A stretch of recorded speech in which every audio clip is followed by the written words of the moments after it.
Yes, do hit record. Yes, and Jessica, I'm going to hit allow record on your end so you can record it from my backup plan. Okay. All right. Sounds awesome. Where's Chris? I see Chris. Chris, can you hear me? I sure can. Hey, buddy. How you doing, man? Good. How are you? I'm pumped. I'm fired up. I just laid down some heavy-handed no sugar for all these attendees that are rolling in this room right now on getting their products done, Jessica. Can't have a business without a product. You know what I mean? So.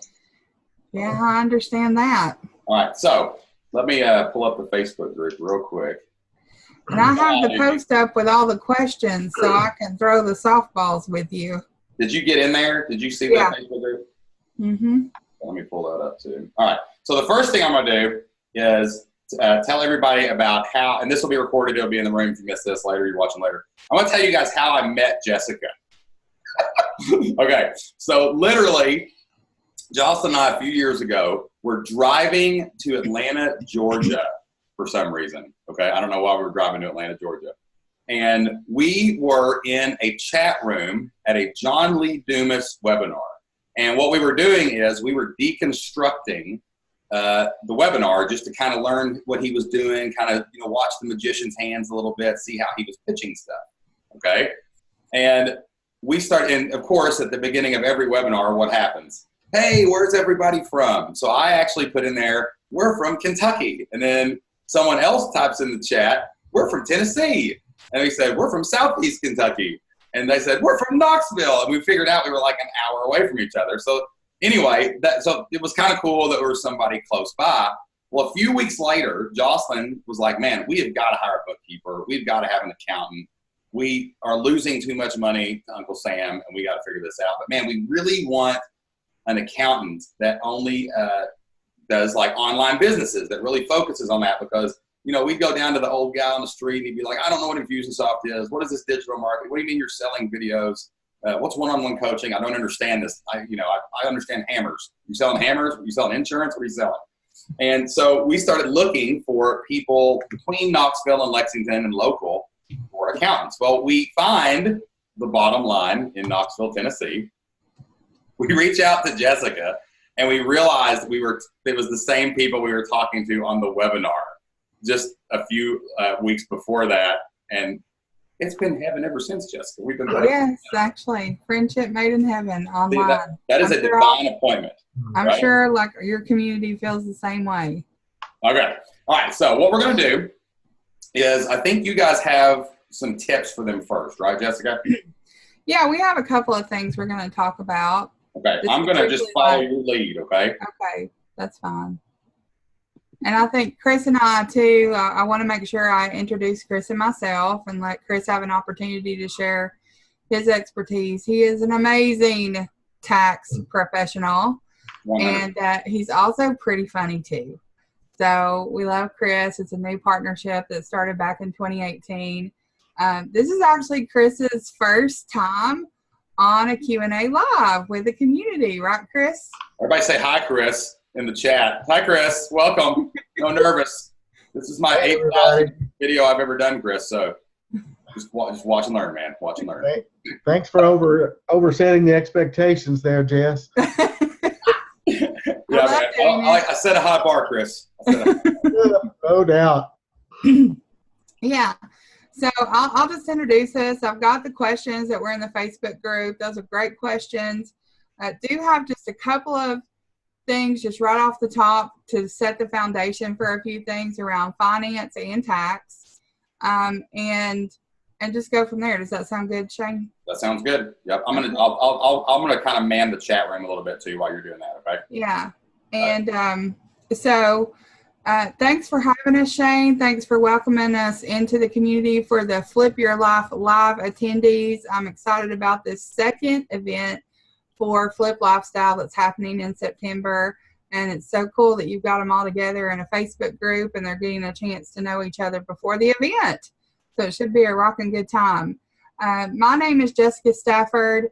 I oversee operations, strategy, branding. I'm not necessarily an accountant by trade. Our founder, Marilyn Parham, is our CPA who I have mentored under for the last 15 plus years. And I'm deeply attracted to numbers and finances. I believe that they're the key to helping bring stability to a small business. And Chris Mailer is CPA. He's our Director of Taxation. We have a tax arm of our business called Digitax Pro. And Chris, I'd love for you to share just a little bit about yourself and your experience with tax, and then we'll kind of dive into some checklist type things for everybody. Sure. I'm an accidental tax accountant. I spent 30 years in manufacturing accounting before the Great Recession ended up getting me downsized. And after a few years of unemployment, basically God sent several people into my life to tell me this is what you ought to do. So I'm a little slow on the uptake, but I figured it out. And so I've been doing tax preparation planning and doing battle with the IRS now for about 8 years. And I too just happened across Jess and Marilyn and the TBL gang by happenstance. They were running an ad that I never would have answered, but it really got my wife's curiosity, and so I do listen to her. So your wife pushed you off the cliff, is that what you're saying? Yeah. Those wives, they do that, man. You know what I mean? They just, you can see why I love Chris and Jessica and Marilyn, because they're just good old people, right? Like, it's just so funny. Like, and I love you guys too, because like you're hustlers. Like, you're just like getting fired, creating new jobs for yourself, going out and starting new businesses, like online and off. And like, you got to have real people if you're going to be able to like run your business correctly. I'm just saying. So. Good deal. Yeah, and so I think that's the key too, like what Chris was sharing about his journey. Like, we're not coming into the community today to just kind of talk about numbers. I think from a real, we deal with the very serious side of the work that we do, but we also like to make it fun and insanely practical to the extent we can and keep things simple. That's really key to kind of knock off some of the intimidation around it. But we're small business owners too, helping small business. And we specialize in online business, e-commerce, Amazon FBA business. So this is where our heart is coming from and dealing with the finance and tax side of it. We're also certified Profit First professionals across the board in our organization. We love Profit First. It took us a couple of years to get into the Profit First frame of mind. Accountants aren't always sometimes the most open-minded peeps when it comes to new concepts around managing money and numbers. And I have to say that we were no exception to that process. But once we really fell in love with Profit First and actually see it work in our business and in the lives of our clients, it's really a very practical way to start making decisions about your money in your online business by leveraging your natural habit of wanting to see things in your bank account and things like that. So it puts a real nice frame on it. So we have some resources for you guys today that we've shared with Shane too that you can take away and kind of percolate on after our meeting. And then, I'm inside the Facebook group, and if we can help with any questions or anything post time today, we're happy to do that too. So I will put those in on the training page, guys. When I upload this video here in a little while, I will put the documents you sent me in there. So it'll be on the Flip Your Life Live attendee page. And I'll also put them in the Facebook group as well. I'll probably upload actually this to the Facebook group because everybody can come live, and I'll just put it in the Facebook group as well. So you'll be able to get those either in the group or on the actual attendee training page. Okay? Yeah. Okay. I think the way that I'd like to start this conversation is just by giving 3 points of view that I think for any person starting out before you've made your first sale, just really helping make the financial side of the business matter to you, or even if you're beyond that first sale and you're ramping up your sales. You guys have a lot of great questions, so I don't think I have to necessarily speak at you about this. I think we can get into some really practical ways to answer questions. But one of the top biggest finance, tax, and profit mistakes that you can make in your online business from the beginning is not getting a financial foundation in place and having a lack of financial consistency in your online business, even while you're trying to ramp things up. Many of you have invested in training or going to events You're already starting to absorb expenses to launch your online business. And so making sure that your financial consistency to start with could be as simple as putting on your calendar a time to meet about the money that's happening in your business, whether it's the money that you're spending, the money that you're making, and the money that you're managing, because those are all three very important elements to the financial process. And we'll speak to more of that, because you can make a lot of sales, and being profitable is a completely different animal. And then also from a tax standpoint, making sure you're keeping more of the money you earn is another arm of that.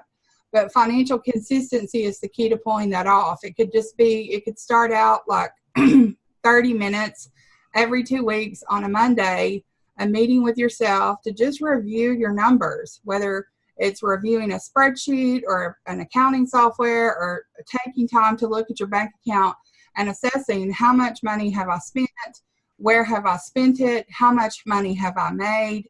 And I think, too, around that is setting a goal. I know Shane and Jocelyn talk about setting goals in your online business. And if you've yet to make your first sale, and as we were coming online, he was saying I'm talking to them about getting their products created. Like, making revenue in the business has got to be a financial priority as quickly as possible. And I can tell you from my own experience, I'm the queen of online courses. I could have went to Harvard for what I've spent in an online education. And Marilyn could attest to that over the last 5 to 7 years. And, you know, I've talked to Shane and Jocelyn plenty of times and felt very stalled and paralyzed. And should we do this? And should we do that? And Shane's just like, get it out there. I'm like, stop taking courses. Just quit taking courses. Like, yeah. I think I've said that to you at least 10 times. Yeah. You know? And so I did. And so that's a very real part of the business opportunity, because Chris, after so long, correct me if I'm wrong, the IRS is going to potentially start to treat your business like a hobby if you're not making money. Is that right?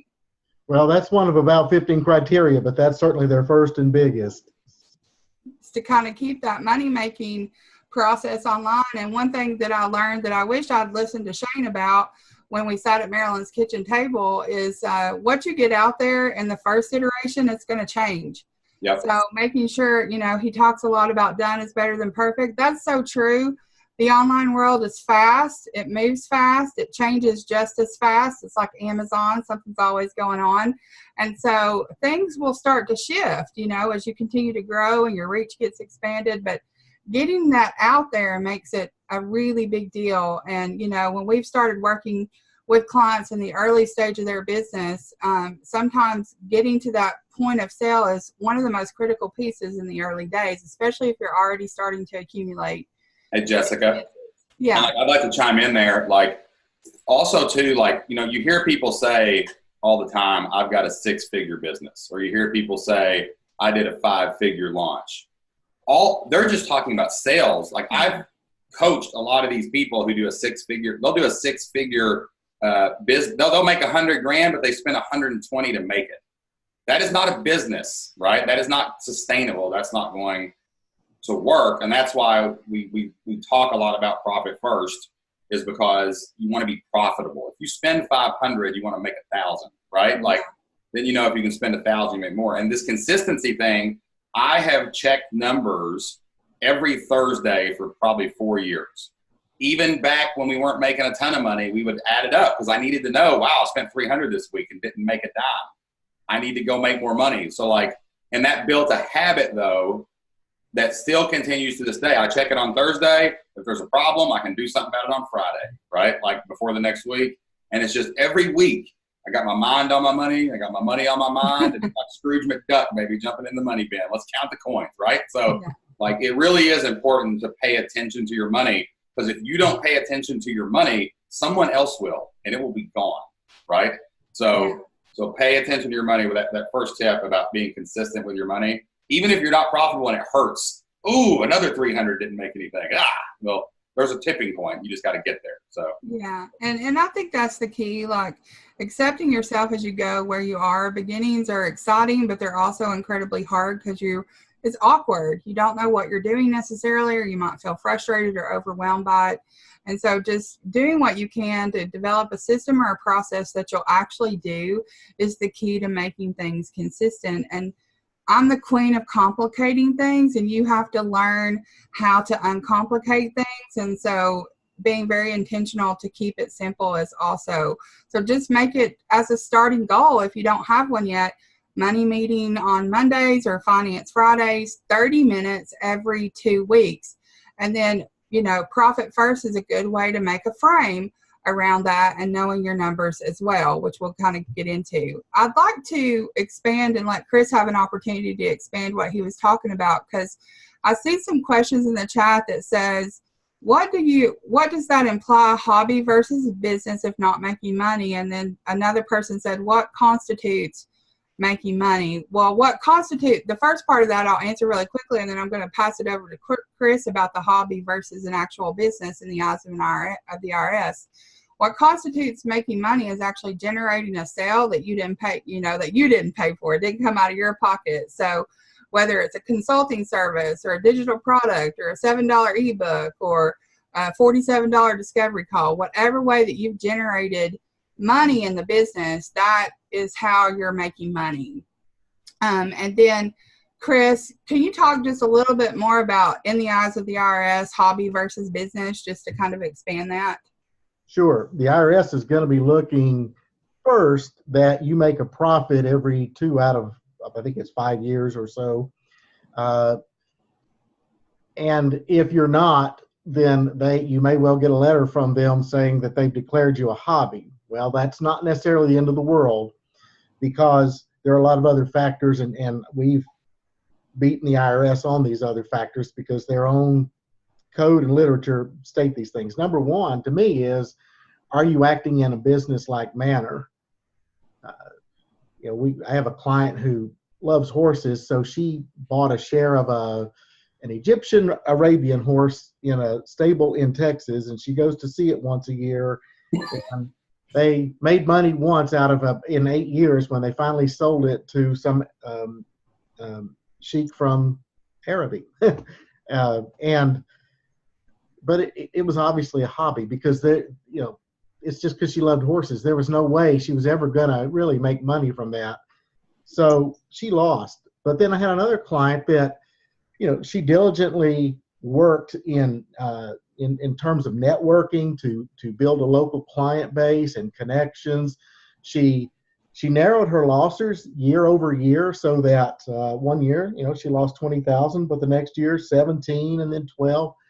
And actually, while we were in review with them, she finally got profitable, and we weren't really pulling strings to do that. So if you're improving, and if you're doing those things that are in a business manner. Another one is what you do something people typically do for fun or to try to earn a living? Because, there's no shame in failing. The shame is in not trying. Right. And so, Yeah. and a startup can take time. You're going to have losses for a few years, perhaps. If you get declared a hobby, does that just mean you can't expense all of those expenses? Because if I'm a business expense and I take a trip and I write it off, if they declare me a hobby, do they come back and say, nope, that's a hobby? Not make you go back and amend. You're going to have to go back and amend all those returns and take your Schedule C or your K-1 statements, whatever you were putting to your personal return. They're going to take those off and amend those returns and pay. You're going to get hit with a bill, basically. Penalties and interest. Yeah. Yep. So the first thing to do is get hold of your tax professional and say, hey, we need to fight this. Yeah. Yeah. So, and there's a couple of points I'd like to make around that. Thanks for that feedback on that, Chris, because that's so helpful. Number one, just because the IRS sends you a letter doesn't make it right. Right, Chris? Would you say? Amen. Correct. Absolutely. And it's not just the IRS. If you get any letter from any government agency or the Internal Revenue Service or what have you, it's not an automatic they're right and I've done something wrong. It just means it needs to be looked into. So don't freak out about the letter. It just needs to be investigated. because that's real common, isn't it, Chris? Like we get an IRS letter and we're freaking out like we've done something wrong when that's not always the case. That's true. But even if it is the case, if it's your first offense, we can usually request abatement as a first-time offender, and God, it sounds like we're going to jail, Chris. usually First time offender, we can get you all flu. heads against the wall. Yeah, right. As a first-time offense, you can usually get an abatement of penalties and interest, but the second, third times you go back, if you haven't learned the lesson, and this especially hits when people fail to file their taxes on a timely basis or fail to pay on a timely basis. Those are the most common ones. But the first time we can usually get them waived. The second, third, fourth time, it'll be much more difficult. But if they're wrong, they're wrong. Get your tax professional to take a look at the situation for you and represent you so that you can do battle with them properly. Yeah. And no, you're not an accessory to a crime for being on this call, as it says in the chat. So that's why it was on Zoom. It's a secret call. Another thing that I want to mention about this is compliance, and there's a cost to doing business when you start the business journey, and compliance is one of those things. And I often say a lot of times in working with our clients is that if you make the financial side about what you do, more about the IRS and less about you and what you're doing and what you're trying to accomplish financially through this business, you're always going to hate the financial side of your business. And if you just take care of yourself and your business and do the things you need to do to know your numbers and to report things properly so you can grow your business and grow in the wisdom and all those elements of your business financially, taking care of the IRS will not be as stressful as it could be if you just kind of make sure you make it about you first, and all the things you have to do to comply, that's just part of doing business. And so I like to say that a lot too, because it's really hard sometimes around the money. It's very overwhelming, frustrating, and intimidating. And I find that a lot of times people are just trying to make the IRS happy instead of really, connecting with their numbers. And that's what financial consistency and making a meeting with your money can actually do. So do that. I don't care if you're making money right now. You put it on your calendar. Pick a day of the week that you have time, and you're going to count your money. And even if you get in the money bin and you're like 0, all right, good meeting, I'm out. And then eventually there'll be something in there, right? So just do that right now. Now let me go ahead and give you an agenda. How about that for this money? There you go.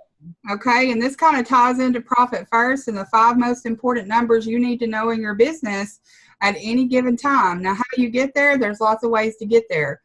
But in Profit First world and in our world, the 5 most important numbers in your business start with your income. You have to know how much money actually came into your business. And when I'm talking about income, I mean gross income, not the deposit from the credit card account. Okay, the actual how much money did you make at the time of the sale, not what arrived in the bank account. So the income is the first thing. So there's meeting agenda number 1. How much money did I make in the last 2 weeks? Okay, meeting agenda number 2 is how much did I pay myself? Your Profit First, one of the most the reason why we ended up going to Profit First is I read Profit First for the first time Memorial Day weekend several years ago. I listened to the audiobook. Mike Michalowicz is hysterical, completely real. Get the audiobook if you're not a reader. It's awesome. But he had a line in there where he said, your business has to serve you too. Because we talk about how to show up for our clients and how to connect with our clients and how to connect with people.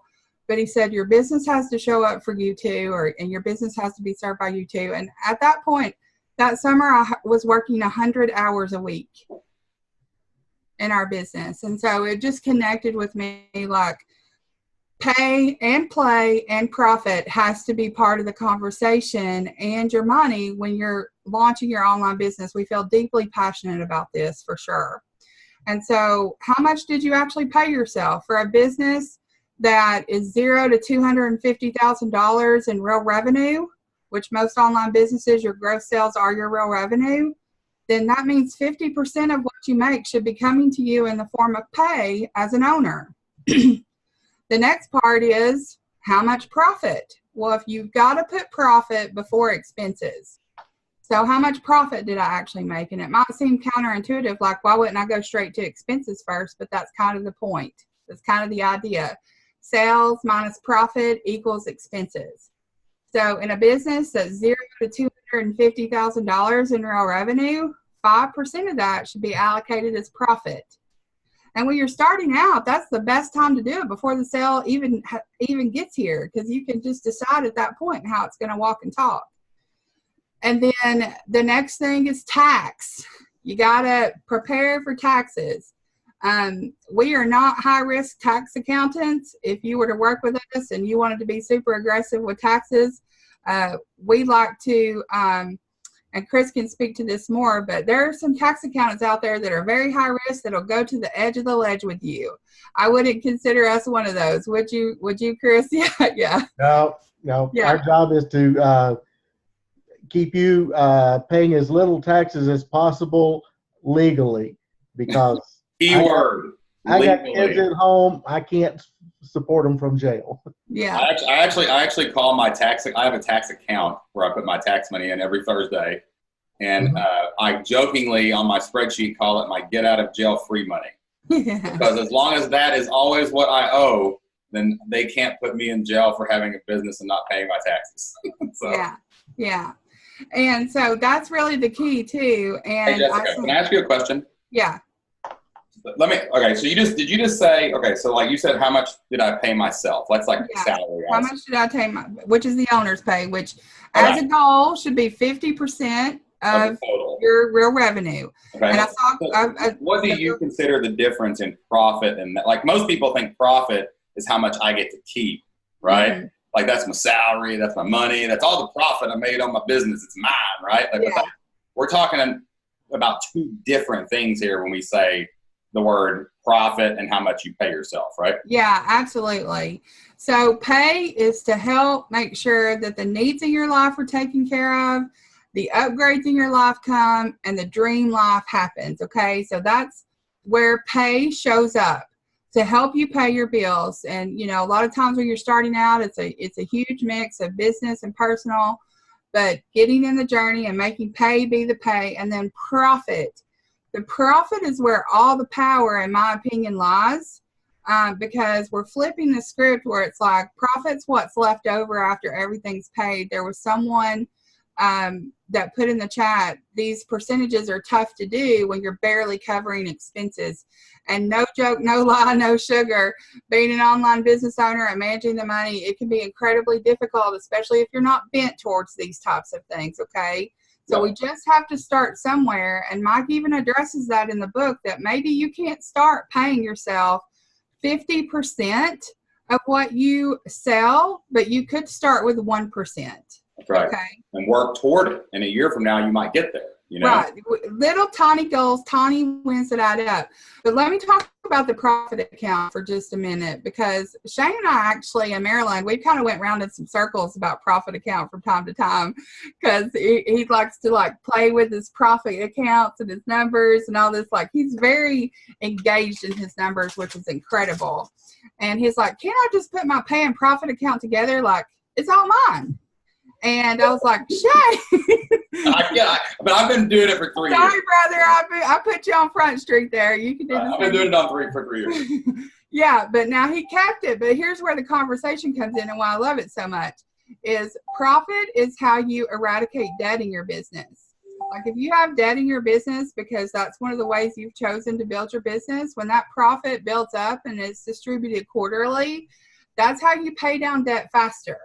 Okay?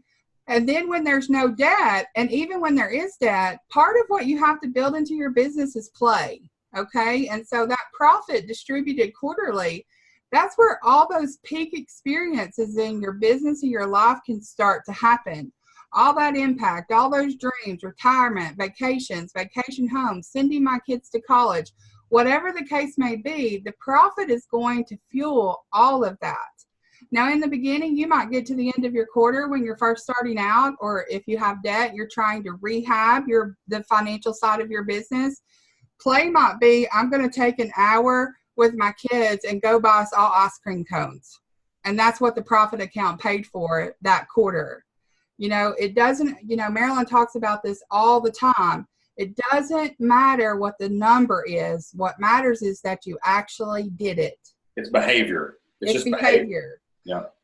And it's like when Shane and Jocelyn, they said, we made our first 11 cents online. You don't get to the first dollar until the first 11 cents gets made. You don't get to the first $100 until the first dollar gets made.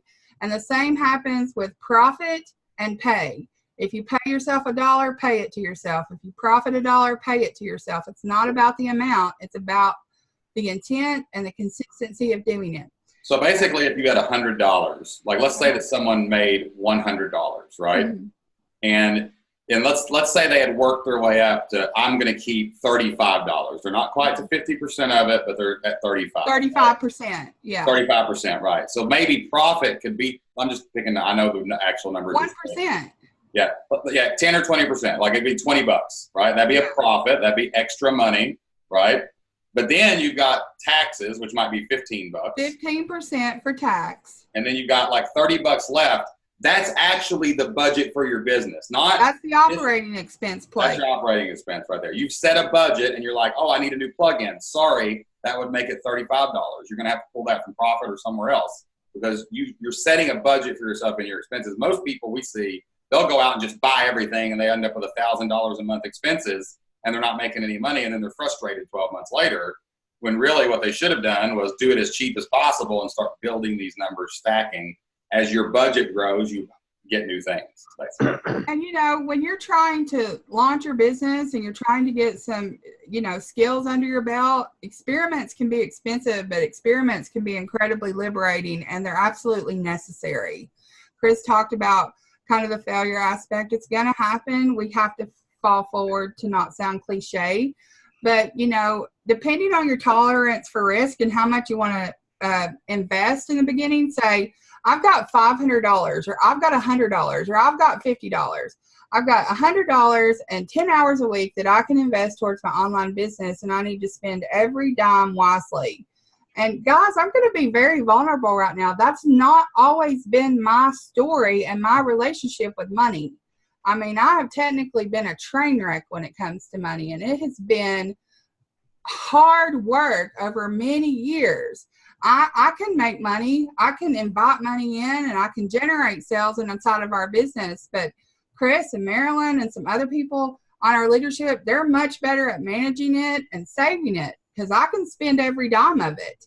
And like, it's a really important, I think partnership is key there too. Like you might be making a money meeting with your self, but maybe you invite someone into that money meeting with you because partnership is really very important to that conversation and helping you stay accountable to the plan. And I just say that because not everybody's great with money. And for those of you that feel like you're not, we're kindred spirits. Most people are.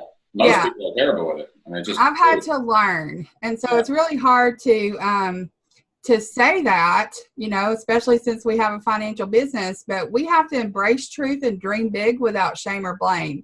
And being honest with ourselves about where we are and how we're going to get there is really key when it comes to your money. Okay. So be empowered by the fact that you don't know how to do it, but you can absolutely learn how to do it the same way you're learning how to flip your family life, flip your life, and have an online business. You can learn this. Yep. And so that's pretty much the agenda for the money meeting, which kind of gives you the short take on profit first. So before we kind of go any further, does anybody have any questions about that? Chris, would you like to add any feedback to that conversation? No, I think it's really good. You know, at the end of the day, your purpose for running a business is to earn money. And whether you like the numbers or not, and some of you have said you hate numbers and things, but at the end of the day, you got to keep up with those numbers because that lets you know, am I succeeding or not? Is this worth the effort or not?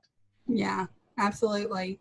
And I would say the third thing, and then we'll kind of get into some of the questions, which are some of the more immediate topics. And I know Chris is going to really add some value on some of these questions as well, is stop dreaming big while playing small. That's actually number 7. There are so many people that I talk to, and myself as well. Like, we can hold ourselves back in such enormous ways with the ways we talk to ourselves about ourselves and how we kind of enter into the world. And so you're really pumped and really excited about having an online business, about changing your family's tree, about changing your legacy of your personal life and the life of your family. But then you behave in really small ways and limiting ways. And so you have to stop dreaming really big and then playing small.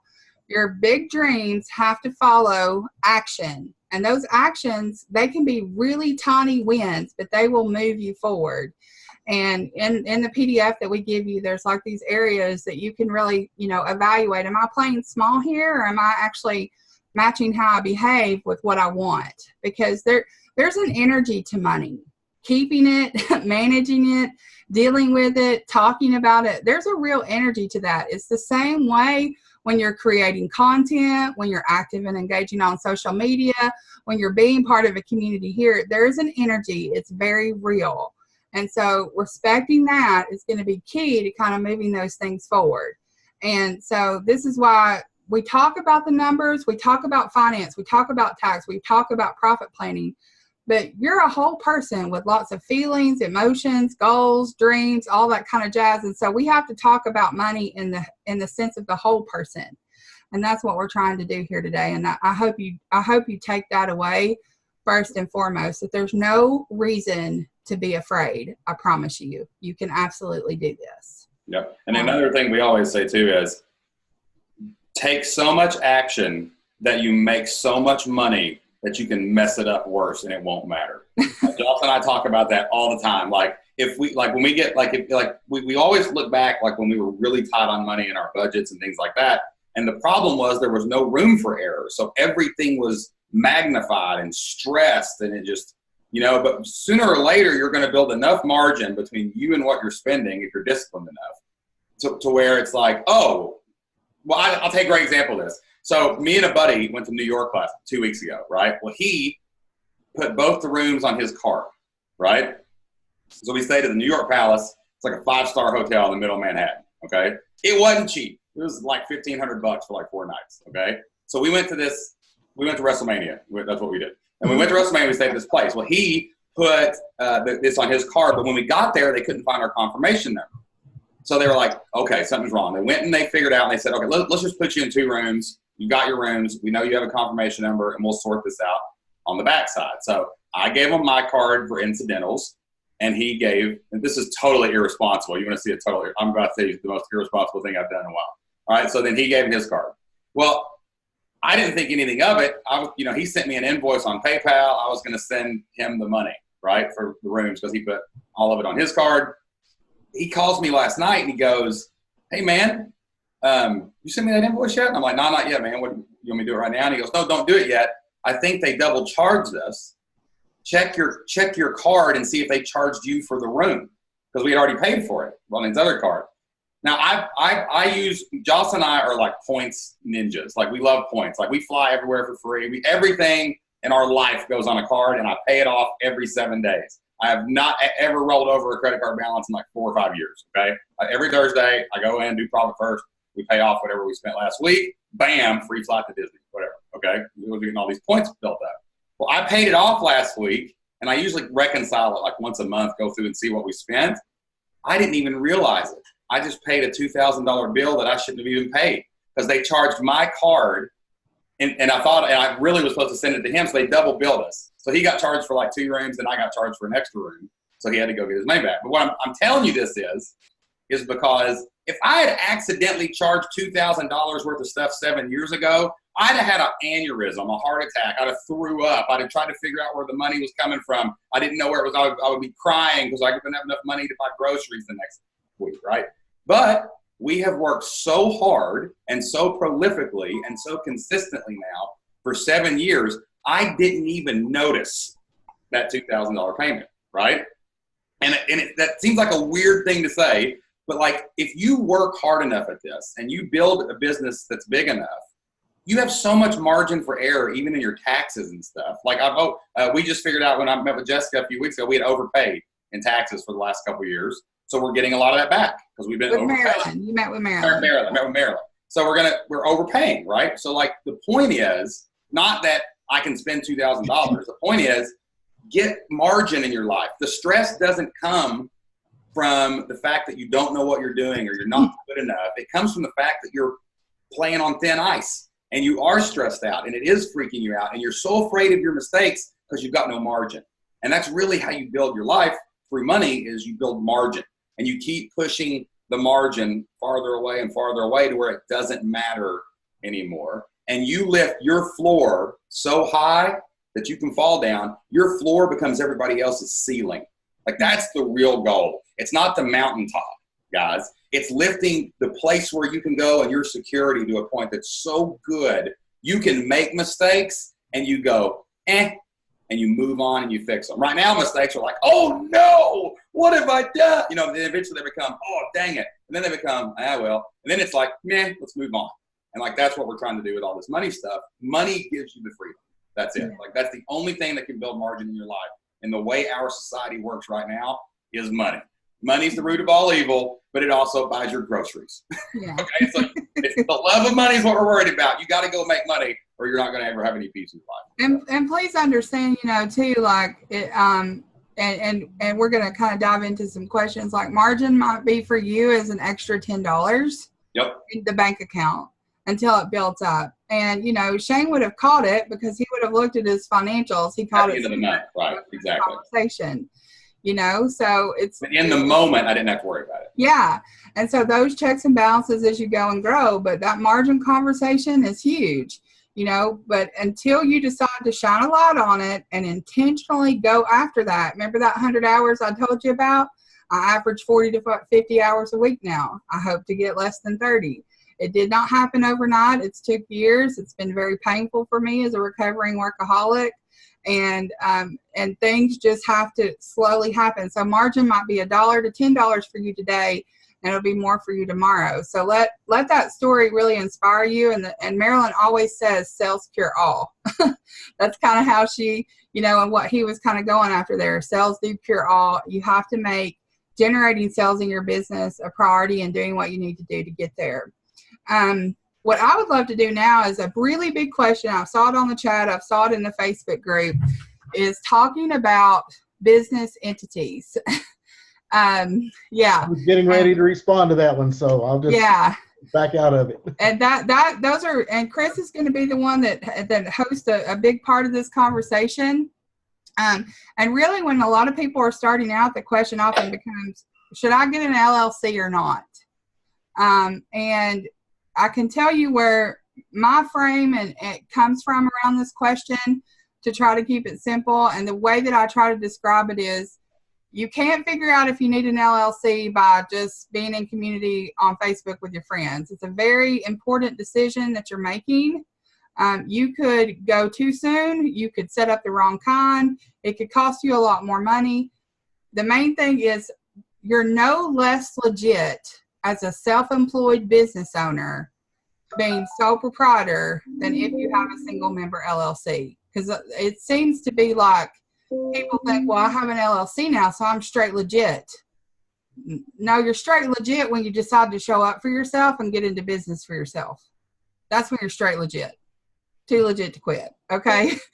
So, and Chris can, you know, correct me if I'm wrong, but you get afforded the same opportunities for tax deductions as a sole proprietor as you do as a single member LLC. In the beginning, it's really a lot about legal liability and sheltering that and having the opportunity when the gold rush comes in for your business to make some strategic tax decisions because one already exists. But I'm going to let Chris do the rest of the talking. Did I say anything wrong there, Chris, so far?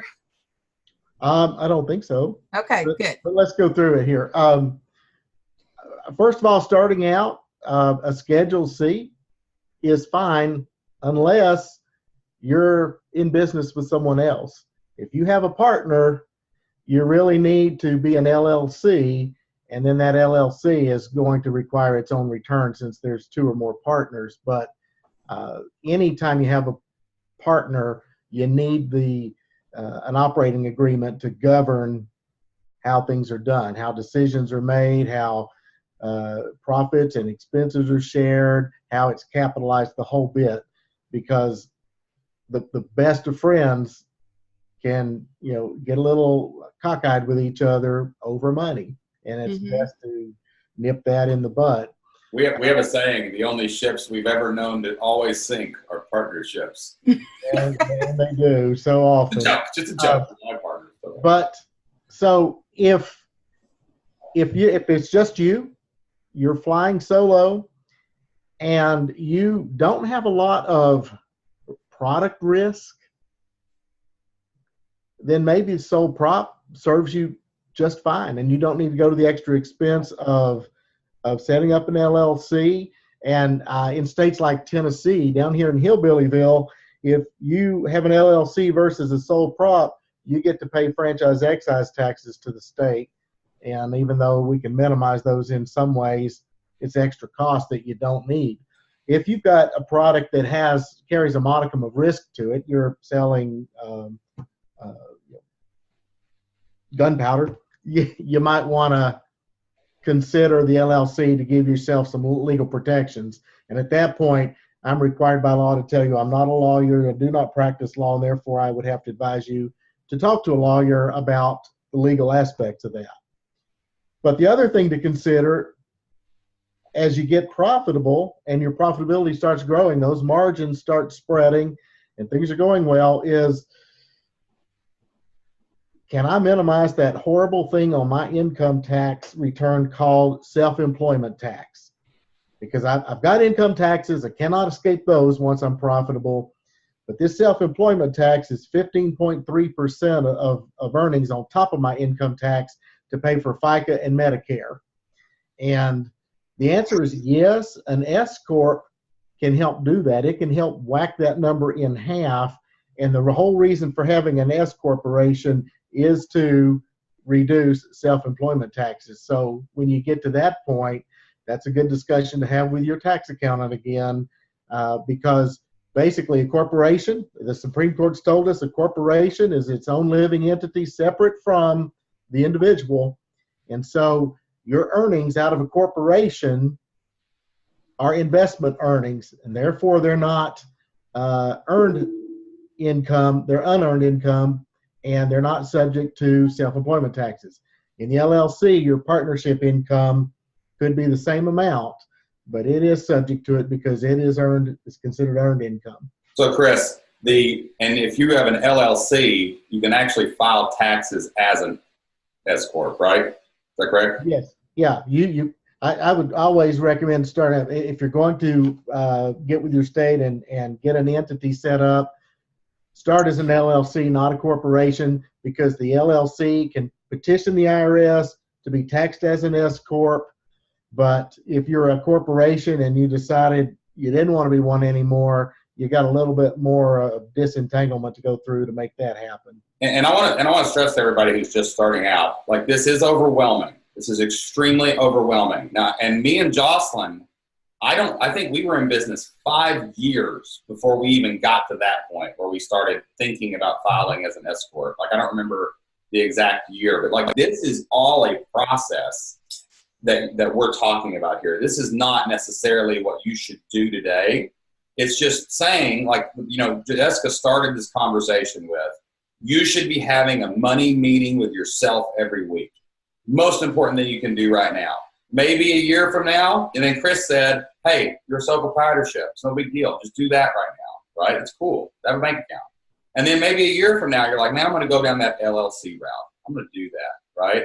And then maybe 2 years from now, you're making some good money, and you're like, man, I'm going to go down this filing as an S Corp or whatever. And then you start getting deeper into it. But, like, don't feel like we're just trying to give you a good overview, and people in this room are in different places, okay?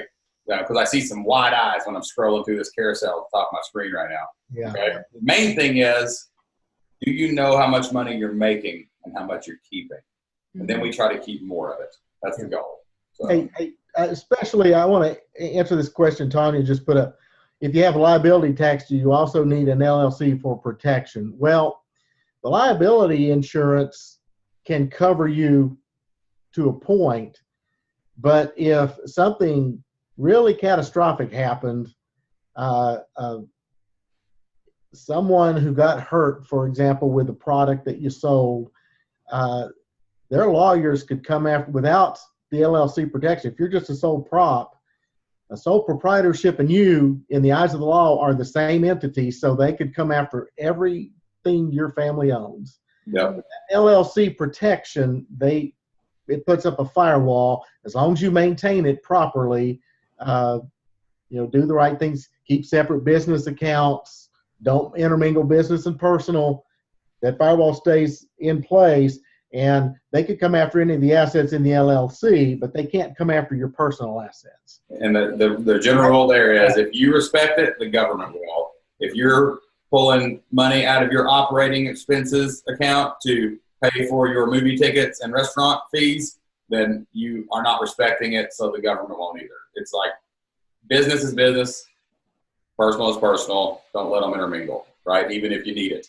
Like, that's the best way to do it. And guys, it's as simple as, like, a lot of times we get a question, do I have to go out and open up a business account? Well, sometimes business checking accounts can be expensive. So sometimes you have a personal account that's dormant. You just decide to designate that for business purposes. Now, to Chris's, what he was telling you, there is a way you need to walk and talk once you have that LLC and structuring your assets, which includes a bank account for the business in the right way to protect it.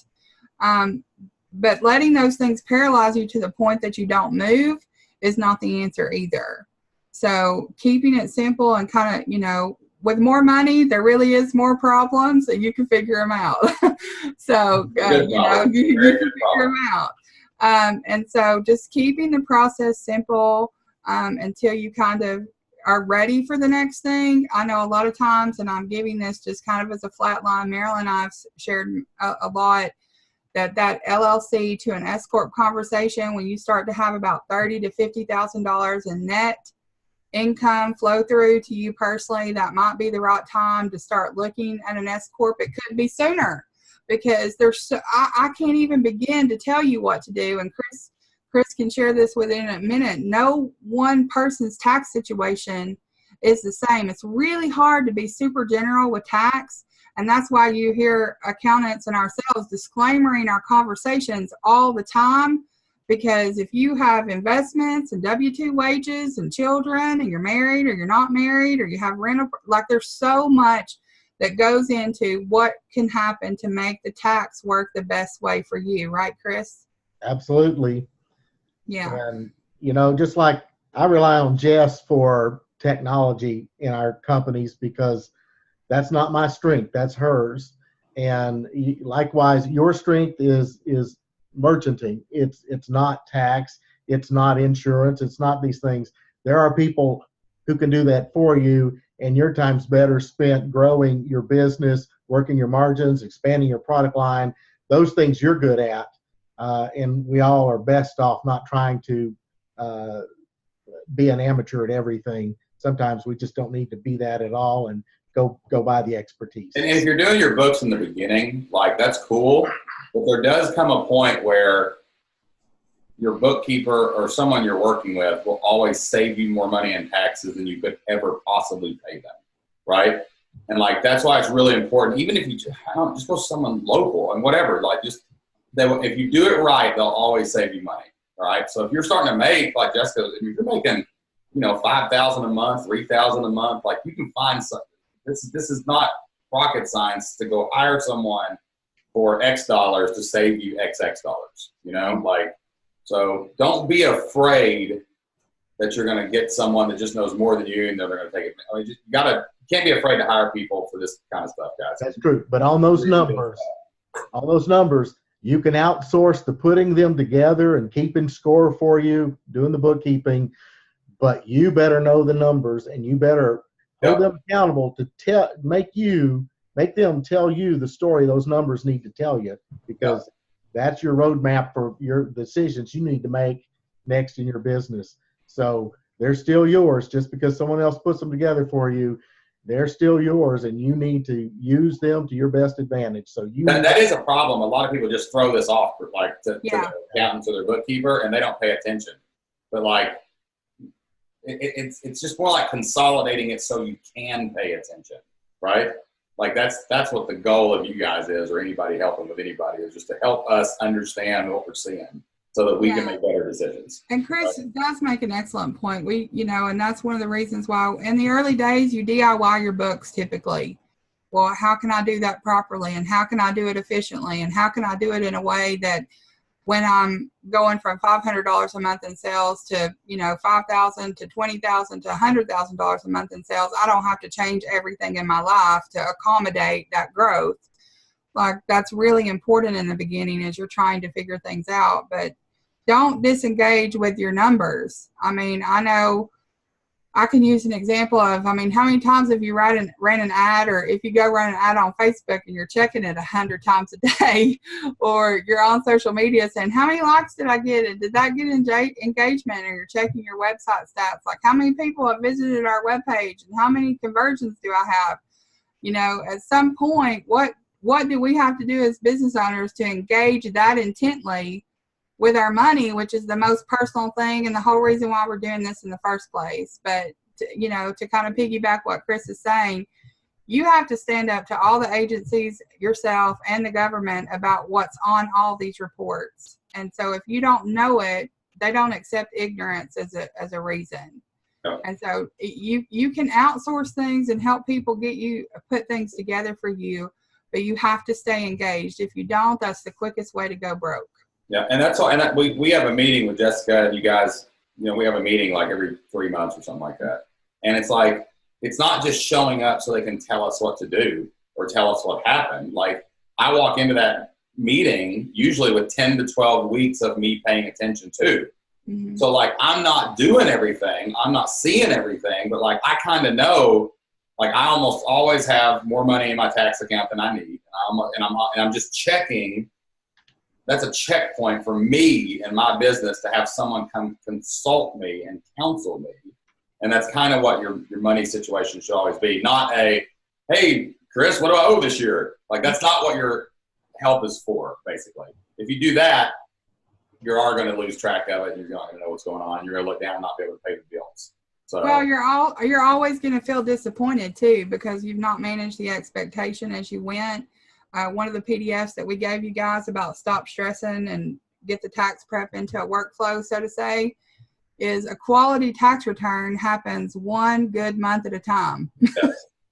Honestly, like getting the numbers right, paying attention to them. Like, if you want to be highly prepared come tax season, a quality tax return happens one good month at a time, and paying attention to it as you go is the key, and profit first and planning for the money, because Marilyn always says no tax should never be your goal. You have to pay tax. It's our duty as an American, as citizen, and it is really important. But like Chris said, paying the less tax possible legally has got to be part of the strategy, because we get to use our funds to create jobs and opportunities for other people, and that feeds into the economy. We get to do so much as business owners. It's incredible, and having the money to do that. Other people, that W-2 employees don't get to do. Like they just, exactly. I wanted to. I was looking back at this document too, and I wanted to. This is another thing I think for people who are just getting into this. Like, one of the most powerful things that I ever learned about money in the last 5 years is it's not about what you earn. It's about what you end up with. It's about what you control, right? And like, so people always ask me, like, I was talking to somebody the other day. I'm not going to say because I don't know who it was, but I can't remember exactly. But they were saying, like, they were telling me what they were paying in taxes. And they were just basically like taking like just right off the top of the gross everything. And there's a reason that we kind of view these through a lens of, well, what are my expenses first? Because if you have $100 and you spent $50, well, you didn't net $100. But some people just go out and pay these taxes to the government. We're talking about like minimizing what we owe to the government, but it's not really minimizing it. It's figuring out what you actually owe them. Like that's really how to frame that, and that's how you can keep from becoming bitter about taxes, because we do have roads. The internet exists because the government invented it. I hate to tell you that. So the opportunities that we have do come from our pooled resources, right? But it's really easy to get mad at tax time, and the more money you make, the madder you're going to get, right? But if you learn how to figure out what you actually owe, it becomes a lot easier. It's not anywhere near what you think it's going to be, because you got to spend money to make money. You know, if you take 100, but you spent 50 to make the next 100, that's going to come off of your income. That's not income. That's not net. That's not what you paid yourself, right? So like, that's why it's so important. That's a huge part of this psychologically for me, is I like to have control of this. I like to pay attention to it. I like to understand it. I don't care if I'm making $100 this week or 100,000, because then I know this is what is actually I'm owing in, and I'm not confused. I'm not bitter that they're taking my money. This is how it works. I understand that that is the minimum I could have paid fairly to serve my duty as a taxpayer, right? Yeah. And if you kind of shift your mindset about taxes to where it's not like the government fining you, it's more like, hey, look, how can I keep the economy moving to make it go? But how can I use 80% of my money instead of 60, you know, for my own benefit and my own business's benefit? Then it becomes like a game to make your life better, not just a game to give your money to congressmen to fly all over the country, basically. Now, speaking about taxes, Chris, like one of the things we say to stress less about tax is report all your income, 100% of your income at the gross level, because a lot of times, and I see a few questions here inside the Facebook group, if they don't think someone's going to report it to the IRS, do they have to actually report the income on their tax return? We get that question a lot. And one of the other questions was, I don't want to claim a loss because I've done that in prior years, probably has some concern around the hobby issue. And can I not claim all of the expenses? Basically, can I actually file a profitable tax return or claim all my expenses 100% as business? Like, does every dime I spend on the business have to be reported? So there's the income component of 100% all your income being reported, and then reporting your expenses. Well, the short answer is you need to report all your expenses, because even if you're going to pay some taxes that you wouldn't otherwise pay, there are other ramifications of under-reporting those expenses, over-reporting income. If you needed financial statements or an income tax return to conduct a financial transaction such as refining a mortgage or getting a mortgage or those sorts of things, you're then committing fraud. Yeah. If you would qualify for an earned income tax credit on your return, your tax accountant, or you have to certify that you've accounted for all expenses, that you've not held back any. And so there are just ramifications of it. It's just, there's never a good situation to fudge the numbers or the better question is, okay, you're going to end up spending more money if you do that anyway, because you spent the expenses, then you didn't report them, so then they taxed you on what you showed as profit. So you're going to end up out more money. It doesn't make any sense to do that. Well, and and the first part of the question is report all the income. So whether anyone's going to report to the IRS how much they gave you, you need to report 100% of the income, because in the event of the audit, your bank account shows your deposits. You've got a merchant account for your merchant deposits. Just report all the income. If you do some type of service-based income, or what have you, in addition to selling products online or whatever, like, just report all your income. And like Chris was saying about the expenses, go ahead and report the expenses and collaborate and partner with your tax pros and your accounting professionals. If you're not liking how things are shaking out, let them help you legally figure out what to do next. The correct answer to that fear is not how can I manipulate the numbers to show them what I want them to see. The correct answer to I'm not showing profit is go be profitable. Go sell more stuff, market, go grow your business. Don't try to manipulate numbers. Like, suck it up, roll up your sleeves, open your wallet, get to work. And if you're profitable, then you get to show a profit. Don't look for a trick. Like, just go make more money. Like, that's the best answer.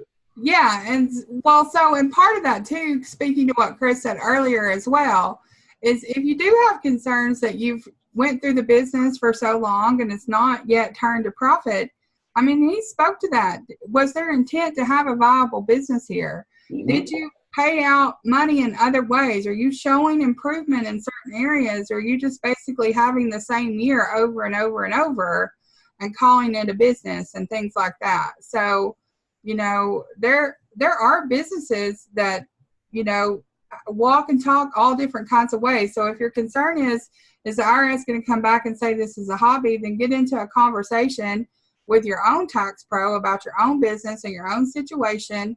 Get that fear off your back and figure out what are all the things I have available to me.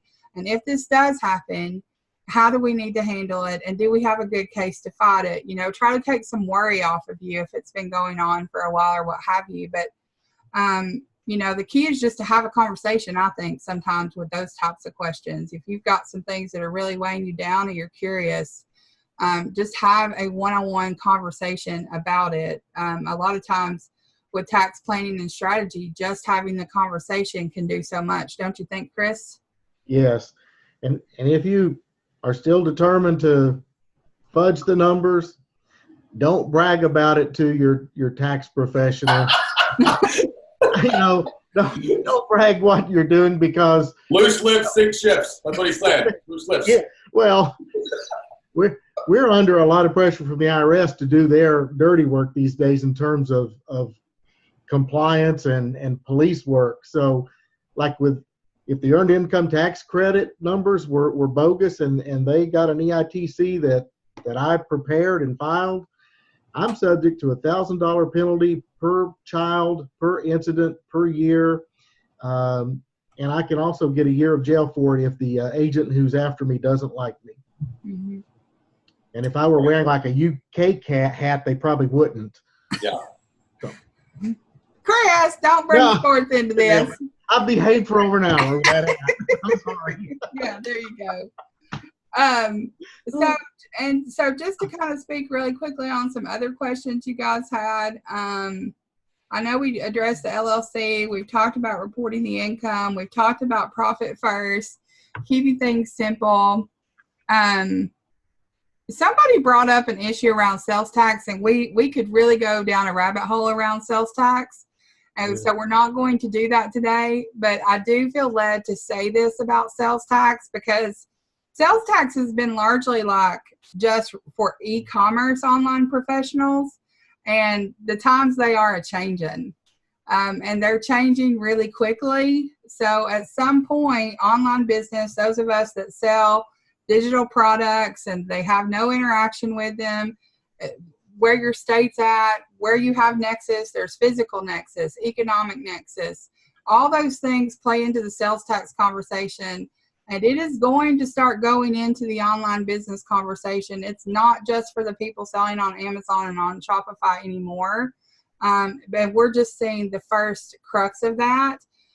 So I know somebody had specific questions around that, and getting like in the know about your business in your state. If you have any sales tax liability, again, I can tell you right now that if your business ever got audited or anything like that, we don't like that word. Ignorance is no excuse as a business owner. The agencies will not accept that. They'll say, well, it's on our website. And the websites are long with tons of code and hundreds of thousands of words, but they will give you that answer sometimes. Do you think an easy way that we always think about sales tax is, like, let's say that I've got a $90 product, right? I think because you don't ever know when it's going to happen, where it's going to happen, what you're going to, like if a state comes after it or whatever, like I think an easy way to think about that too is just be over prepared for your tax burden. Like that's how we address stuff like that. Like if I'm going to charge $90, I'm just going to raise the price 10% and stick that over in the tax account.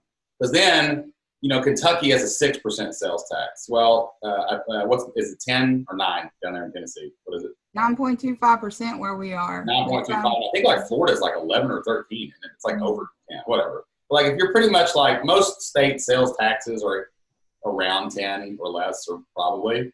Like if you just kind of be a little over it, and then your taxes come back and you got extra money, you just kind of move that back over into the expense column or whatever. You know what I'm saying? Like, so even that fear, like I'm always looking for simple ways to beat the fear. The fear there really is, I'm going to get a tax bill that I did not expect because Montana came after me for their taxes, right?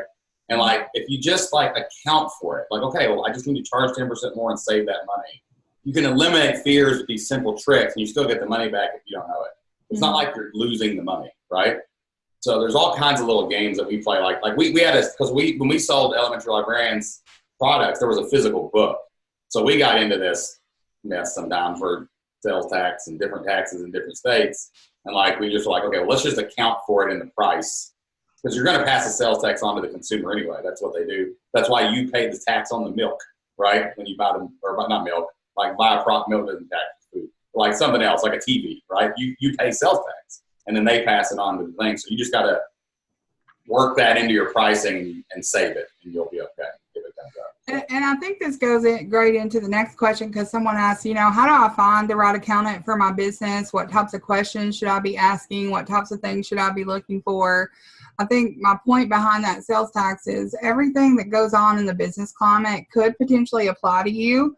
And so attention and asking questions to the people that are supporting you is really key. That's a simple thing you can put in place in your business to just have access to someone to ask questions versus crowdsourcing the answer and thinking it's one size fits all, because it's not for sure.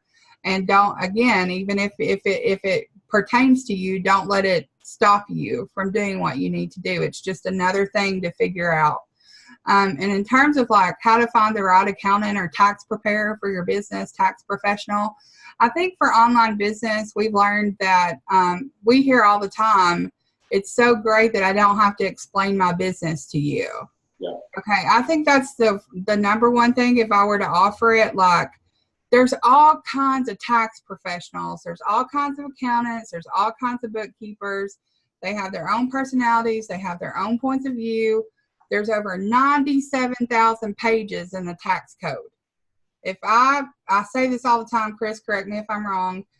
If you lined up 10 CPAs or tax preparers and asked them the same question, the likelihood that you're going to get some variation of a different answer is really highly probable.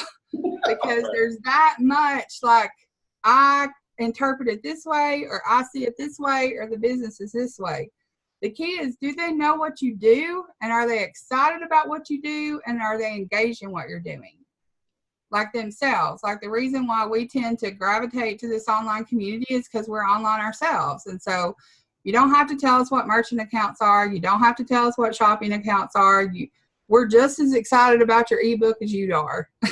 Whereas if you talk to a guy that deals with farmers, he's like, I don't know what that is. I don't, and we've had people come to us where they felt like other accountants were like, that's a fake business. Mm-hmm. If a person that you're talking to actually believes what you're trying to build is fake, you might want to get a second opinion. Yeah, we had someone tell us something like that one time, like a local guy. And that's when we started looking online, because we were like, they don't even, like, when your parents and your brothers don't even know what you do, sometimes the accountant just doesn't get it. And it's like, they don't understand. And it's like, now, and like, I would even even go as far as say, like, if you have two different kinds of business, you might end up with two different books. You might. Because and I would love to hear Chris's take on this, because like I said, he's the tax pro in the room here. And, how do you feel about that? Like, you have things you specialize in more than others. What do you say, Chris, or no? Yeah, pretty much. And there's some things, like nonprofits, I'm trying to get away from those because they're a whole different animal altogether. And though I've done a few, I'm not an expert in them. And frankly, they'd be better served by someone who does specialize in that. Mm-hmm. Because of my manufacturing background, I'm pretty good with people who need to be costing out products that they're making and things.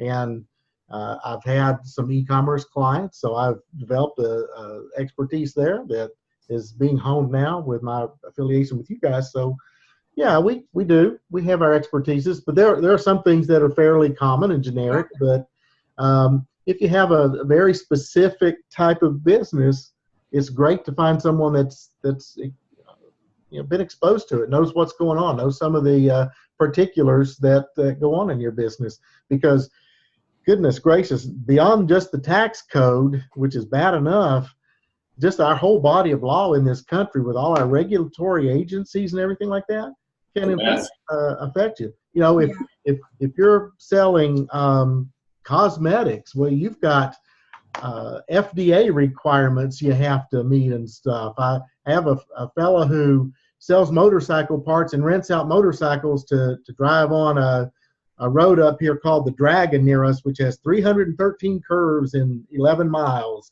And so guys like to come here and wreck their motorcycles. And he has special requirement. Well, that's what they do because they all think they're Evel Knievel. And they're not. But he has these special requirements with DOT and other places for reporting he has to meet. And so we're all subject. Everything is so specialized these days. Yeah. It is. Good to have somebody that knows your language. Well, and we used to help people manage sales tax, but sales tax has gotten so wild. It's kind of like how Shane and Jocelyn, pick your niche, find your ideal client, all those types of things. The same thing holds true for the people that you're working with in your business, not just accountants, not just tax preparers.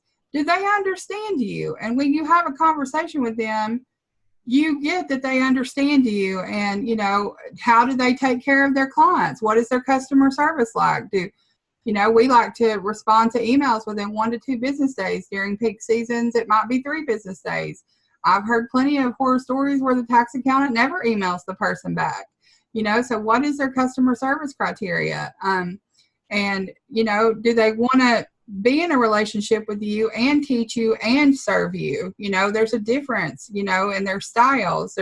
You're going to get all kinds, and what works for you might not work for the next person. So just have a conversation, have a quick discovery call or an interview. Referrals are always a great source to kind of go in the right direction. Who are other people using that they've found success with, that they've got a proven record with? Those are all things that I would consider when you're trying to find someone to work with on any level in your business, not just accounting or tax. If you want one good quick question to ask a CPA to understand if they can help you with an online business, ask them how familiar they are with the state of California's taxation system. Because California is very aggressive, and they want to, if you've got to pay sales tax there, they're going to enroll you in an income tax account and try to charge you income tax too, or franchise taxes. And that's kind of the toughest nut of all. So if they're experienced with California, they can probably help you. There you go. And I know there was a question. Somebody said, do y'all serve Texas? We're in all 50 states. We can't have online business if we don't. So. All right. So what we're going to do here, let's just kind of close up. Thank you guys again for doing this. This was totally random. I think it was 2 weeks ago, I just said it on this call, and then I was like, man, I kind of might have to deliver now. So I sent Jessica a message. So I just want to thank you guys for taking the time out of your day. My pleasure. And Jessica is a Flip Your Life lifer. So she is a member. She's one of our early members. We are as much a client as they are clients, and we just go back and forth. So it's amazing. And we really do love you guys, and I appreciate you guys for being here today. So awesome stuff. And if you, there was 2 documents that I put in the chat box that they made for you guys today.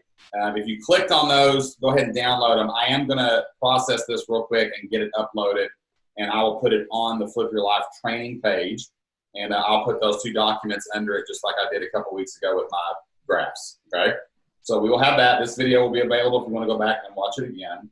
And just for me, the most important thing that you guys said was when you said, are you paying attention consistently? If you just do that, things can't sneak up on you. And if you learn how to do that in the beginning, it doesn't, your money doesn't matter if you're making 10, 100, or that. It's just zeros that they're adding onto these math computations. It's just, are you paying attention? Are you making and keeping more than you're spending? And that's what we're doing here. That's why we had this discussion about accounting and taxes and all this today, is because we want to keep as much as possible. So and I just want to say too, if that's not you now, I'm just going to advocate, if that's not you now and this feels really overwhelming and that's just not you can grow into it. You just have to decide, Everyone is clueless when they start. It's a miracle that we know what we do today after 7 years, but it's just, you learn something new every week. So. Yeah. Don't be ashamed. Just go for it. Okay. All right. So Jessica is in the group. I'll add Chris in the group too. Okay. And as we're going through our journey to Flip Your Life Live, we'll talk about stuff, and Jessica will be in there if you want to reach out and say hi to those guys. And if you guys want to post any more resources, Jessica, in the Facebook group, we'll do that there too. Okay? Well, thanks for having us, Chris. Thanks for being my I co-pilot. don't want to hit the ball. I just want to keep talking for hours, but I know that's my MO. So I'm going to I'll keep you here till 3 if I don't wrap it up now. So. All right, guys. I will see you next Monday. You have products to create. I'm just saying, don't show up without them next week, okay? And get them online. And go post in the Facebook group. Right now, I'm going to start a post that says, what day is your money day?